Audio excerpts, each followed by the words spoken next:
But then if you're on 6 liters, then the higher your liter flow goes, the lower your battery life. Okay? Sorry.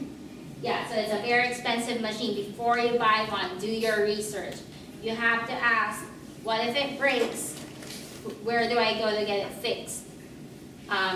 What do I do in the meantime? Like if it breaks, how quickly can I get a new machine back? Currently, these machines are on back order because of the demand, and the manufacturers are not able to provide them or make them as quickly as possible. But right now, it's on, I think, a 6-week delay. How about you guys? Well, we have some in stock. Okay. So. I just want to say one other thing too. There are some companies that do commercials, and they're like maybe out of Florida or out of California. There's a lot of local companies like Lincare and Roberts that can provide you with this. So before you call that 800 number because you're up at 3 a.m. watching a commercial, call your local company because they will give you service. If you order from a company in California, they're going to ship it to you, and when it breaks, you're going to be stuck because you won't be in California. So use your local companies. I'm just pitching for everybody here, but we provide you with the service. They're just going to provide you with the product. Yes. Question.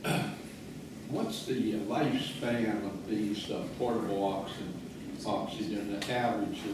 How long do they last? A year, 2 years? I know the warranty is 2 years. 2-year warranty. It may vary from manufacturer to manufacturer. Medicare and most insurance companies will pay for one new equipment every 5 years. Okay, so and I'll go over that in a little bit, but yeah, most of them are on a 2-year warranty.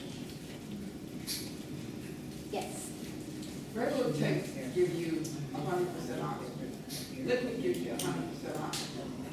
POCs give you how much? Between 90 to 95. It's the same as your portable. All 2 liters, right? Yeah, it's. But if you're on 4 liters, It should dispense you between 90 to 95. We're not talking about oxygen saturation. We're talking about the purity of the oxygen.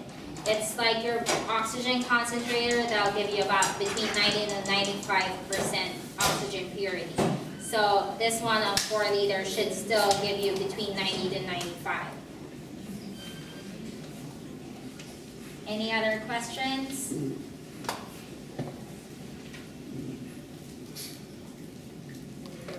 All right, yeah. So qualifications for oxygen.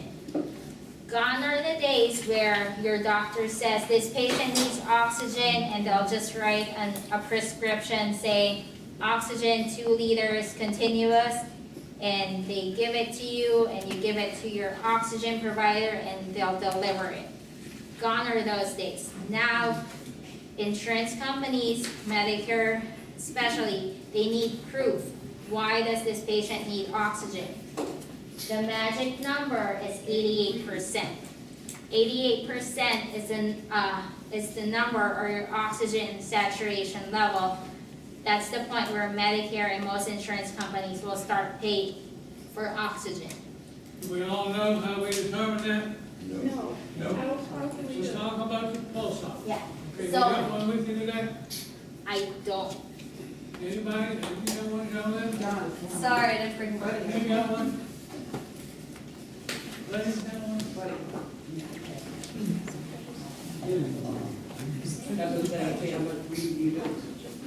The doctor's gonna put this gizmo on your finger, and it's gonna give you a reading of what your oxygen level is and your pulse. Is that right? Yep. And that number has to be 88 or less, or you will not qualify for oxygen. You might want to try it, but it is not. So yeah, so 88% or below. and it's called a pulse oximetry test. This is initiated by either your pulmonologist, your primary care physician. Hospitals do it when they do your vitals, like when you go into a doctor's office. Every once in a while, they'll put a pulse ox or the oximeter on your finger. There's 3 different types of categories of tests. The one done at rest. That's when you're just sitting down, not doing any movement, and your oxygen level, normal oxygen level saturations is between 97 to 100, okay? Most practitioners, anything above 90%, that's good. Once you go 90 and below, that's when they start to monitor you. When you're in the low 90s, they even monitor you at that. So done at rest is when you're not doing any exertion, you're just sitting down. They put that device on your finger, and if it's 88% or below, you qualify for oxygen. Okay. Let's say this one is 92% at rest. Your pulmonary doctor may order one done during sleep. That's when you wear your oxygen or that finger probe on your finger for 1 whole night while you're sleeping. They want at least 4 hours of data. That way they have like a good representation of what's going on while you're sleeping. And the reason why they're doing that, because your oxygen levels during rest is low, and they want to know how you're doing at night. Some patients, they tend to go lower during the night.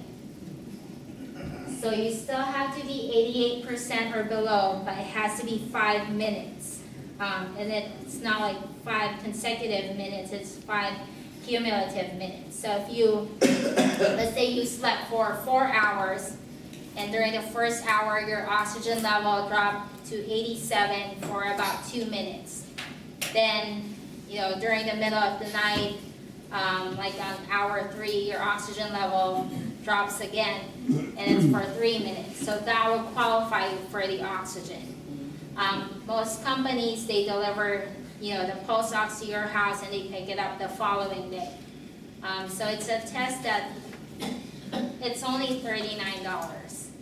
That's insurance covers it, but given the right diagnosis, insurance will cover for that test, and it has to be ordered by your doctor. All right, done during exercise. Let's say, like a lot of you go to rehab, right? Like when you go to rehab, they check your vital stats, and then all of a sudden you're doing some work on a treadmill, your oxygen level drops to 87%. And then they call your doctor, hey, his oxygen level is 87% during exertion. The next step for that is if the doctor says, okay, I want you to put oxygen on this patient on 2 liters and see how they're doing with the exertion. Okay, so that's one test that can be done. So they need to know, Medicare needs to know that your oxygen level during exertion with oxygen will improve.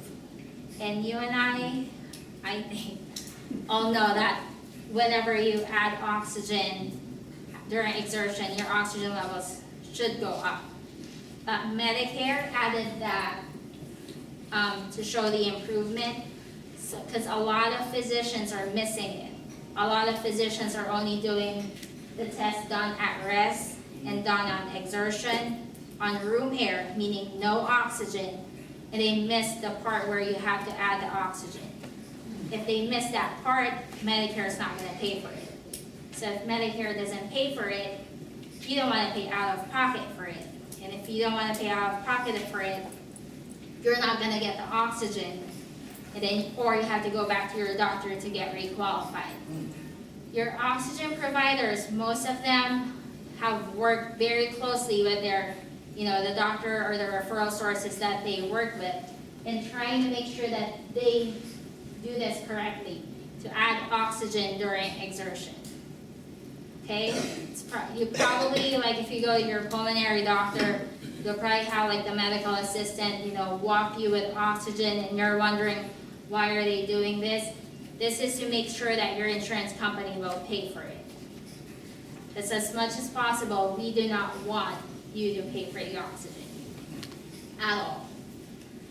Because it's not, your insurance will pay for it, but if you still want it, and you don't qualify, you can definitely pay for it out of pocket, but we still need a doctor's prescription for that. Oh, conserving device, I touched on that one earlier. We don't advise doing, and you can tell about yours. For a conserving device, when you're out of the hospital, we don't want to do the test the same day that you get out of the hospital. And there's a reason for that. Because you're still, weak, you're not back to your daily activities of daily living. We want you to have, basically get a little bit stronger before you do the test. Because we've noticed that whenever you just got out of the hospital and we do this test, a lot of patients don't pass because they're not able to tolerate the device. So a conserving device, it's going to work great for somebody who's, very active and they can trigger it. If you can't trigger that device, it's not going to help you at all. So if you're going back to the portable oxygen concentrator, if you buy one and you spent $4,000 on it and it's on a pulse mode, it's going to keep beeping on you. I have a patient like that. She said, I bought one, it keeps beeping. Why does it keep beeping? And we're like, because you're not getting the oxygen. You're not able to trigger the device.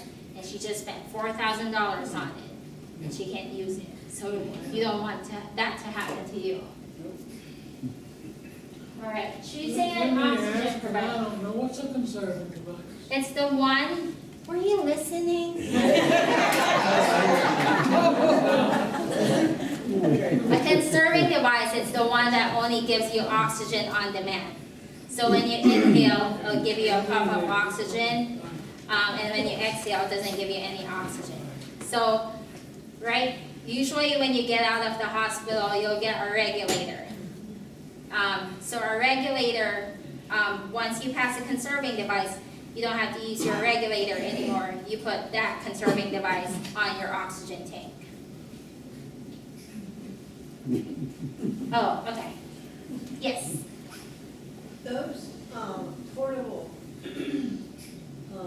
battery run pieces, they are expensive, but there are companies here that will give you used refurbished ones for a lot less money than $1,700 was the last time I checked. So like I said, if you know of companies like that, make sure you still do the research. Ask them, what if it breaks because it's refurbished? What if it breaks, what will happen to it? Because it's still $1,700 is still a lot of money. There's still a warranty. If you buy it from them and it breaks, are they going to replace it for you? You still have to ask the right questions because it's very expensive. I got a question. Yeah. In a regular concentrator that they give us at home, we have that cylinder in that and eventually goes bad. You have the what? It has a cylinder that eventually goes bad. Some kind of material in it. You're talking about a solenoid, or the sieves that you talked about earlier. No, They need to be rebuilt. okay, it has to be rebuilt. I'm sorry? It has to be rebuilt. Yeah, eventually, years and years and years. So if you were to buy a concentrator from somebody, you would assume it works fine?